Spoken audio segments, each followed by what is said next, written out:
Hi, let's see. It's gonna take me a minute to get this camera working. The sound's gonna be hideous and horrible. Pardon me. I apologize. Okay, so here we're coming. Okay, and I hope we can have sound. I want to talk a little bit about boundaries and standards, and this is an evolving concept, an idea, an evolving topic, so we're going to need to formalize it a little bit more. But I'm being called to talk about it right now. Excuse me. I've actually gotten in trouble before about talking about standards and boundaries. I think it goes with every conversation. You know, I do some nonprofit work, and I'm the chair of this committee out here in Portland. We take a lot of education into high schools and rehabs and other institutions like jails or not hospice, but like let's just say hospitals. They're specialized hospitals.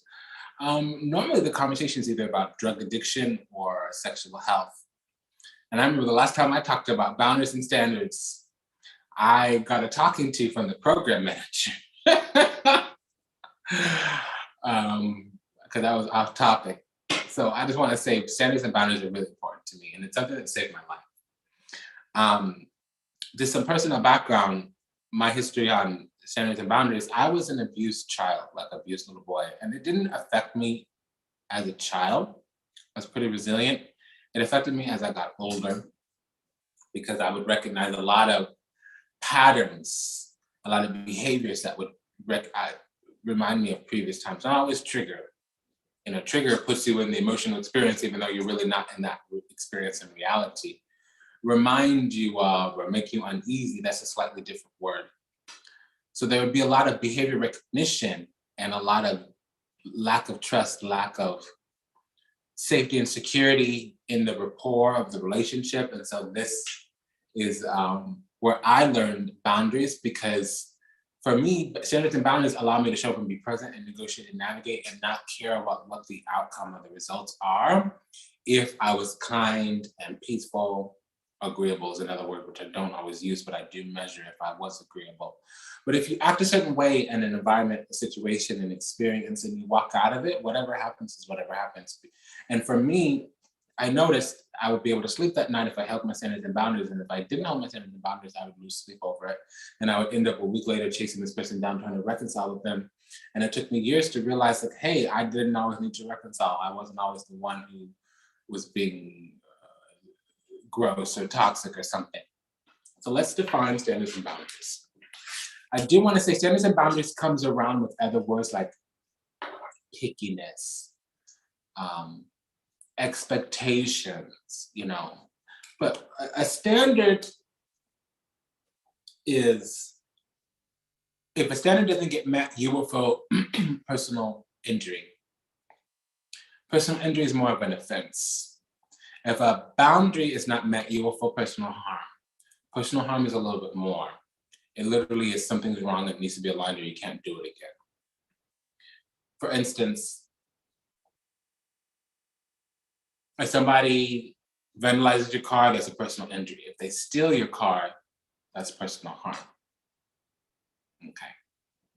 So I know clinically and insurance-wise, those words, harm and injury, they're used differently, but for this, I want to say it that way. A boundary is something that you keep in order to feel whole and still show up and participate. You can't participate without that need being met. And see, a boundary is something that you share less than a standard, but you shouldn't share either of these that much.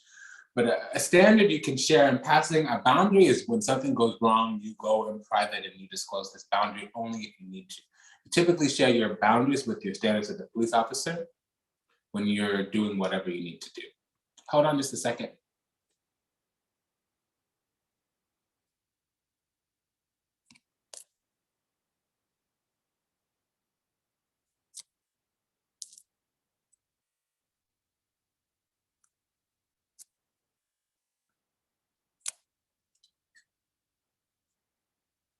Okay, I'm having sound issues and I needed to know what was up. So with boundaries, And standards is like, you must be this tall to ride this ride kind of deal. There's a standard at the amusement park. And yeah, there's reasons behind the standards, but it's not always finite. But they're really saying, we're not even going to accept reliability for you if you don't meet these standards, is what they're saying. I'm not even going to mess around with you. I'm not even going to deal with you if you don't at least do this bare minimum. That's what you're saying. A boundary is, if you go past this line, we're going to have a problem. That's the difference between a standard and a boundary. Now, boundaries make you feel safe. Standards make you feel respected. So I'm saying this again, standards ensure that you feel respected, or they enable you to feel respected, okay? Boundaries enable you to feel safe. If your boundaries aren't being respected, you don't feel safe. If your standards are not being met, you feel let down, okay? You feel unexcited, about a situation. So let me give you the difference between a standard and a boundary now.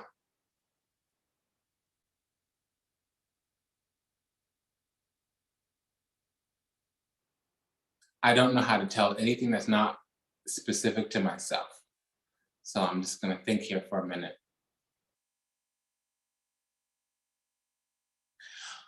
Boundaries and standards are not something you share. So standard you would share, like, oh, I typically, okay, for instance, I don't know how to do this without talking about myself. I want that statement to change. Example, you go on a date and you're talking and you just share in passing, oh, I tend to date guys more that are self-employed. That's a standard. A boundary is, I will not date a man who doesn't own his own business. Difference between a standard and a boundary. With that boundary, I will not date a man who doesn't have his own business. You have to elaborate a little bit, because you might be sending that man away. What if you don't want to date him? What if you just want to have some fun? What if you need a companion for the summer, for the winter, whatever, cuffing season? I don't even know how that works. But why? Let's elaborate. Why would you not, why might that be? Okay, for instance, you can have fun and get to know somebody that has a job or isn't self-employed, and you may be able to show them with the quality of your life how wonderful it is to be self-employed. Maybe you're not even like a business owner. Maybe you're just a real estate agent and you could choose your own schedule. Maybe you are a contractor and you only make as much money as you're able to build, okay?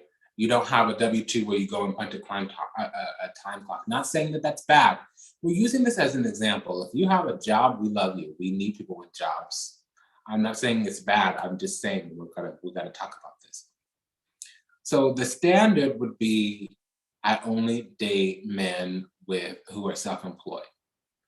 The boundary is, I won't even a guy who doesn't own his own business. That might be a harsher boundary as well. Other boundaries is a person who comes over without calling. I only let that happen twice or thrice before I kept them out of my life. A standard is, I won't answer the door if I don't know who it is, because they should have text messaged before they got to my house. So if you start knocking on my door and I'm checking my text messages and you don't announce that you're coming over, I won't answer it. If you call on my phone after a certain time and you didn't announce yourself before, I won't answer it. Okay, so those are standards. A boundary is, I've told you to leave me alone. You keep coming to my place of business. You keep showing up at my house. Now we're going to need to get a TRO, temporary restraining order. Okay. So again, boundaries ensure that you feel safe. Standards ensure that you feel respected. Meaning, if that standard isn't met, you're going to be let down. If that boundary isn't respected, you're going to feel unsafe. Okay. I could give other examples, but why? They're seeming pretty juvenile right now. It's been an honor and pleasure to serve you. The Finding Peace series is continuing. I've been going through my own personal healing journey. I want to talk about it somewhere outside of this series here because it's more personal and this is more universal for everybody else. So whenever I feel like blogging or telling my own personal story, please remind me then. But I do want to also add that you know, boundaries and standards get added to expectations and pickiness. So let's take expectations, pickiness, standards, and then boundaries, and in varying degrees. So expectations are premeditated resentments. It's like you're doing something, expecting something in return. And you could just be watching and viewing and participating in terms of just being an audience or a fly on the wall, and it might not work for you, so you might not keep doing. So you expect yourself to be entertained if you're watching a YouTube video. Some of them are benign, but like I found the boundaries and standards work that I did came from relationships and some recovery work, like fellowship, recovery, 12-step work. But boundaries and standards, I had an amazing female sponsor. That's where that came from. But boundaries and standards came out of my love work. Okay, so we have that expectations. Expectations are premeditated resentments, but then we have pickiness. I'm picky, but see, the solution with pickiness is to be open and to be in a competition with yourself. Because if you have no expectations, you'll be let down a lot less. And so then also, if you're not so picky, you'll be open. But then you need to measure your results from that going on journeys with openness, having no expectations, therefore being pleasantly surprised. Well, sometimes you're not going to be pleasantly surprised. Sometimes you're going to have some bad data or some poor findings. And you're going to want to matriculate this, negotiate, navigate the fuck up out of this. So you got to deal with it again. Excuse my language, should not be cursing in the series. I'm recovering and healing, so I'm a little bit tired and tried and weary and sore, and I don't have the emotional maturity or strength to filter myself. Perhaps I should just not be online. I'll acknowledge that as well and move on. So we have this, we had pickiness, and then we had expectations, and then pickiness. So then we get to boundaries. So what happens when you go out and you're open-minded and you have no expectations, therefore you can't be pleasantly surprised, and you horrified, you grossed out because there was an experience that was too much. Well, then we go through your boundaries and standards. So a standard is like, this guy will pick me up, this guy will pay for dinner, this guy will open the door, this guy will compliment my looks, this guy will compliment my insides and my outsides. Those are my standards. I don't open the door, I don't pay for dinner. I will pay for dessert, I will pay for parking, I will pay for entertainment. I do not pay for dinner, I do not open the door. You will sit me down, you will pay for my meal, and you will never see me again. That's only going to inform how good my experience was with this person. So if I wasn't picky, if I had very low expectations, okay. So what happens if I go with this date and he's kind of ugly, but he's so sweet, so beautiful, he's so gracious, and maybe he doesn't even make that much money, or he has a job, an employer, he works for somebody. This is my divination ring. So I'll put on another finger now that I'm done reading cards. So it's like, if you lower the standards, lower the expectations, you'll be able to be pleasantly surprised, because this person might have a big old wanger, number one. Usually that's the case, because it's a point system for me. But this is dating. It's not always going to be dating. I don't know anything else because my life has been pretty blessed, and I've gone through a lot of but I have not lately. I can't even think. I can't even fathom.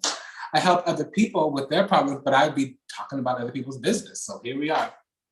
So if you lower your boundaries, you lower your standards, you lower your, excuse me.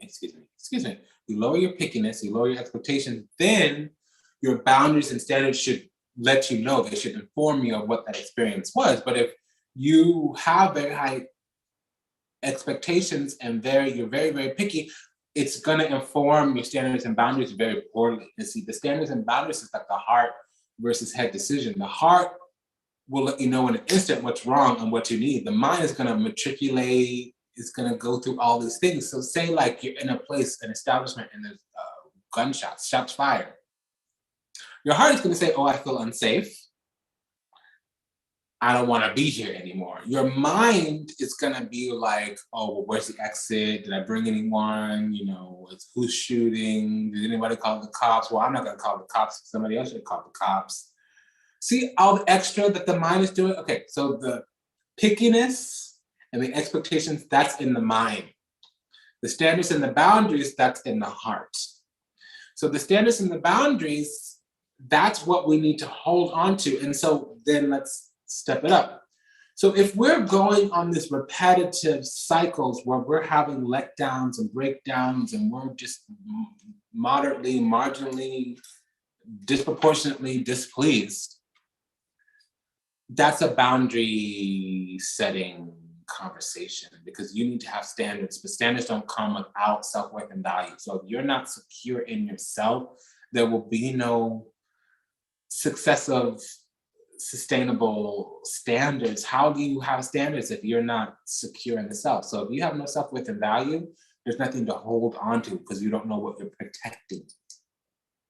Okay, so that's why I'm saying those head or heart decisions, because your heart is very much in line with what your soul needs. Your mind is more attached to your ego. But these boundaries is like, I can't, like, okay, I can work with any client. Difficult client, doesn't matter. But if you have a pedophilia problem or a really heavy drinking problem, I can't work with you. I can't do it.